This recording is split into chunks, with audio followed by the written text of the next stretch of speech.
Let when you yabba you wanna cara cara. Let when you yabba you willing. Let when you yabba you wanna wara wara. Let when you yabba you willing. Let when you yabba you wanna cara cara. Let when you yabba you willing. Let when you yabba you wanna wara wara. Ay ay ay. Jayuni you ling. Wanna cara cara. Jatani choro kamarachi nyoro machi nyoro kwak. Jayuni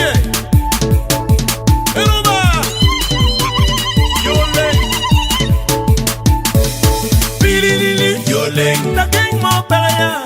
Yoling, mano cara cara. Yoling, alawa yawa yo.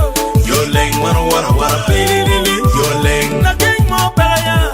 Yoling, mano cara cara. Yoling, alawa yawa yo. Yoling, mano wara wara. Yoling, the king mo pelaya. Yoling, mano cara cara. Yoling, alawa yawa yo. Yoling, mano wara wara.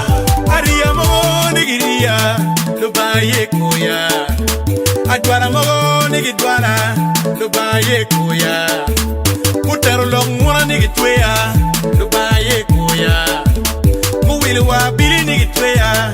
Lubaye kuya, kaan. Lubaye gwara, beitema. Kaan, ule gwara, beitema. Kaan, lubaye gwara, beitema. Kwara, beitema. Kuparanya kwe nigi dwara pin. Lubaye kuya. Gigape kuma nigi dwara pin. Lubaye kuya. Uwilu makjay nigi nera. Lubaye kuya. Kutiero kwe nigi nera. Lubaye kuya. Kaan. Lubaye kwara, beitema. Kaan. Ulaye kwara, beitema.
differences, but we all are together.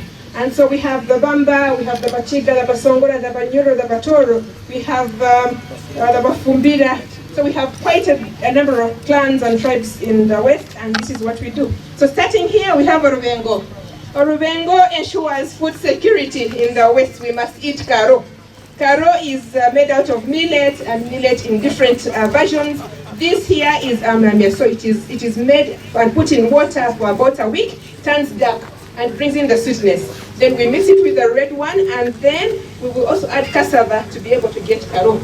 And karo means that the children will have nutrition because it has zinc, it has carbohydrates, it's rich, and our children are able to feed. And when they are eating, we will have vegetables like you're seeing at our table there. We have a twiga, we have dodo, we put onions and tomatoes, and we couple it with fruits like mangoes and avocados, and we'll have a banana always to ensure that there is smooth digestion, and therefore there's no complexity in the rest of the business that happens after food has been eaten.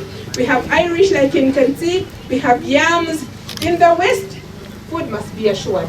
Children should not go hungry. So we have cowpeas, which is both a vegetable and a carbohydrate. It has a bit of carbohydrate. And then we have cassava. We have cow ghee. So for us in the West, cows is a natural phenomenon with us.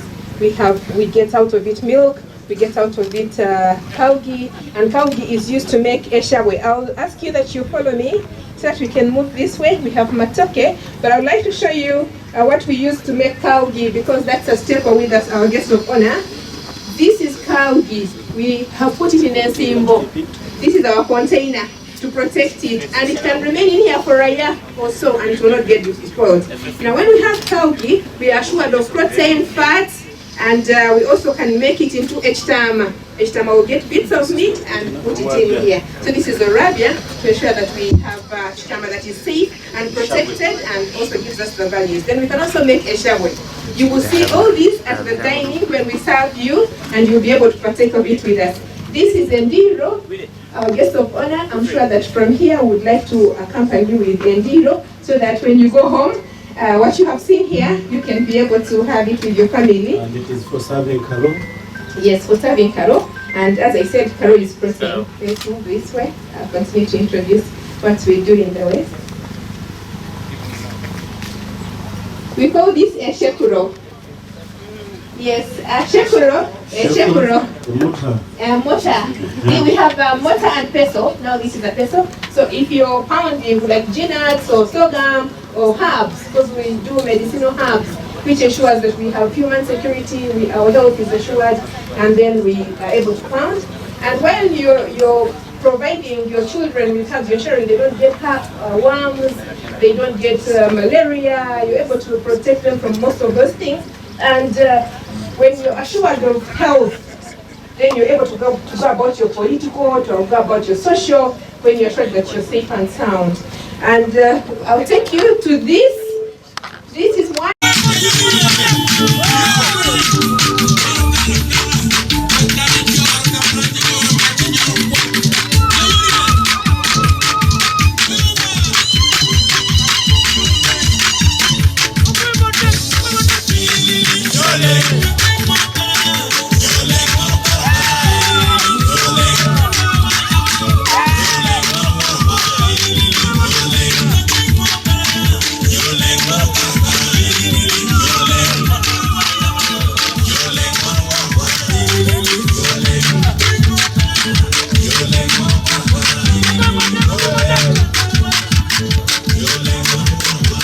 The cultural diversity you have demonstrated today proves that if police understands the cultural dynamics, then we can harmonize so well with the community and live in harmony with one another, because we do understand those people. And as you have seen, you didn't have to come from that region.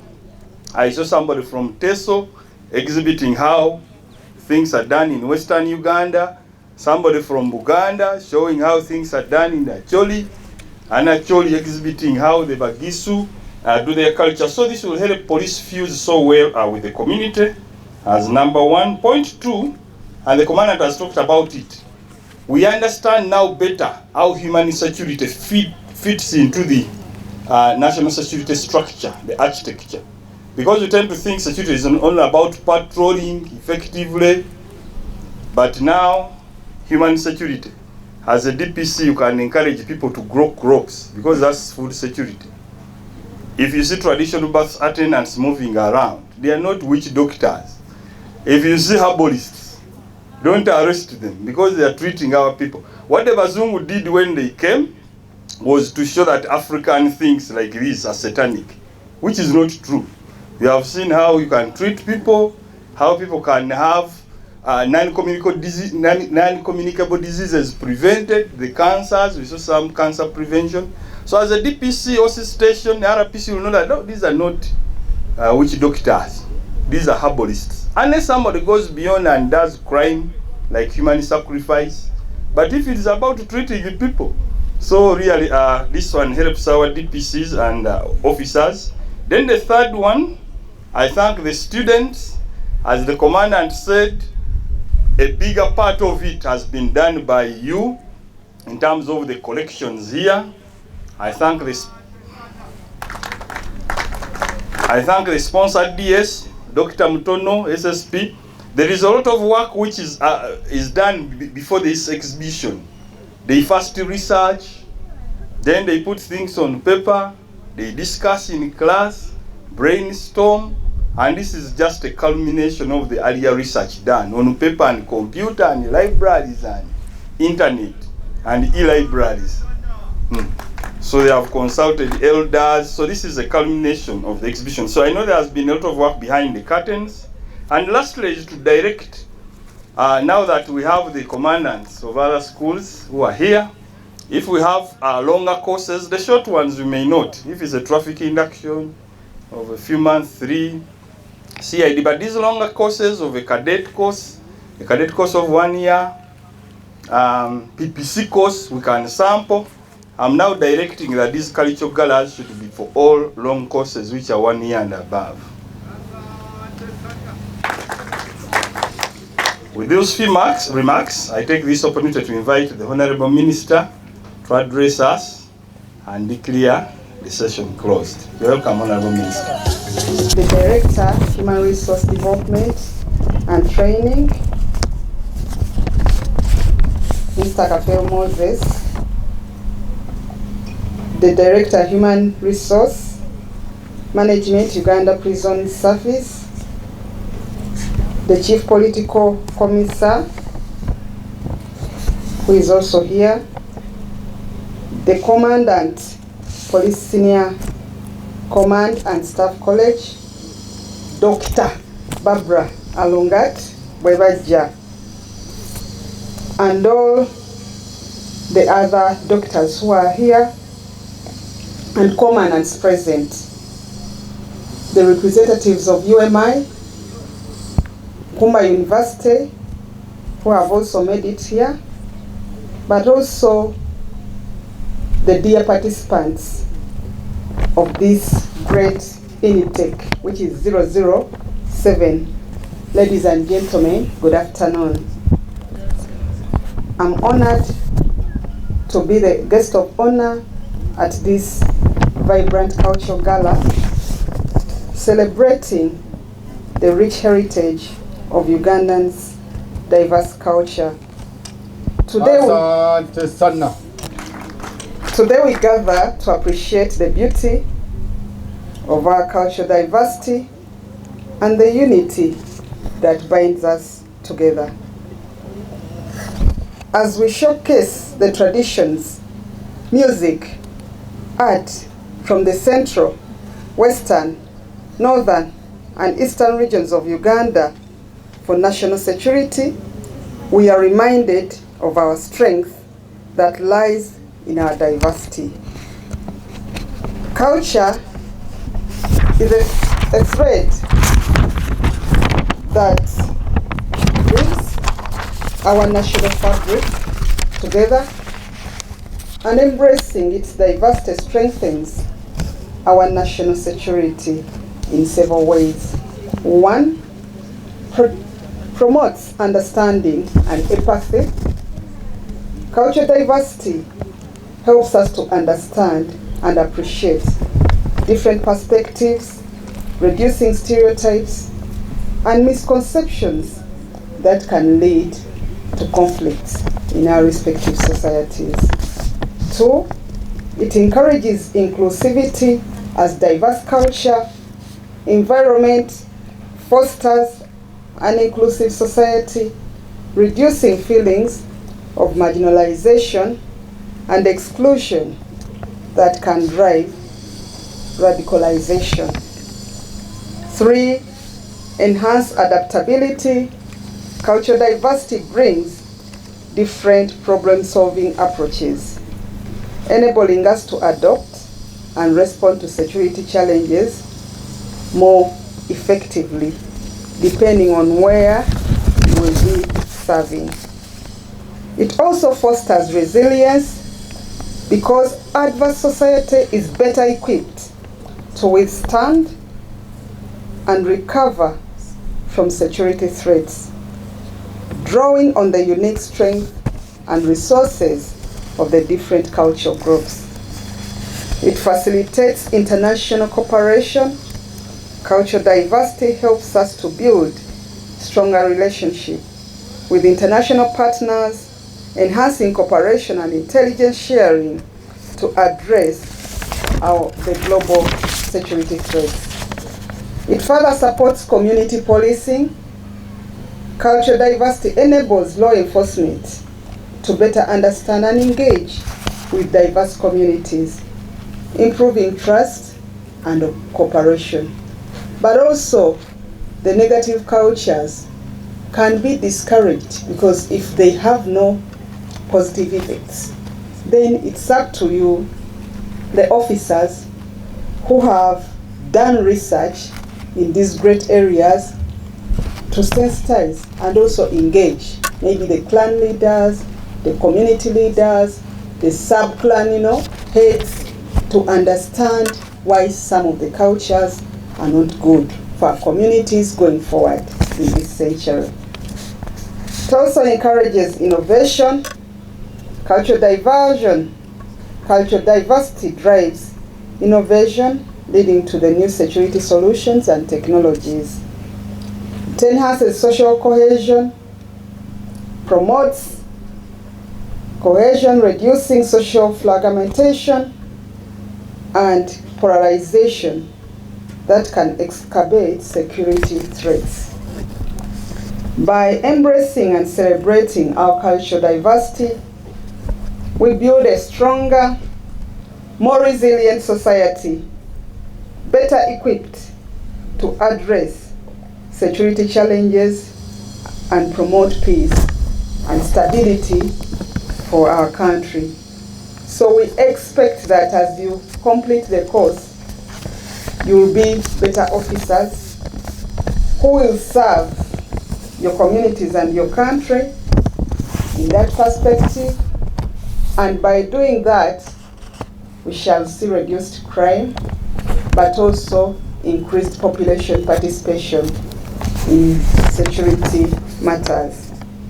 As we celebrate our cultural heritage, let us also acknowledge the important role the Commandant of the Senior Command and Staff College Bwebajja and her team have played in organizing and teaching the participants to respect diversity. So thank you, Commandant, and your team. And Director, I thank you for supporting them to achieve this today. I do acknowledge the important role the Uganda Police specifically and other security agencies play in preserving and promoting cultural diversity within the confines of the law. Your dedication to serving and protecting our communities is a testament to the values that we hold dear as Ugandans. Today, as we come together to celebrate our differences and our common humanity, let us embrace our rich cultural heritage and honor the traditions that make us who we are.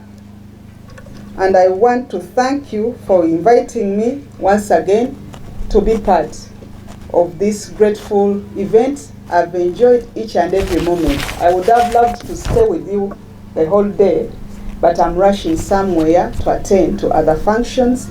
But thank you, and I wish you a better day. I hope you are going to be here and enjoy. Take off time and enjoy what culture provides for us as you meditate about your duties for God and my country. I thank you once again. Awesome.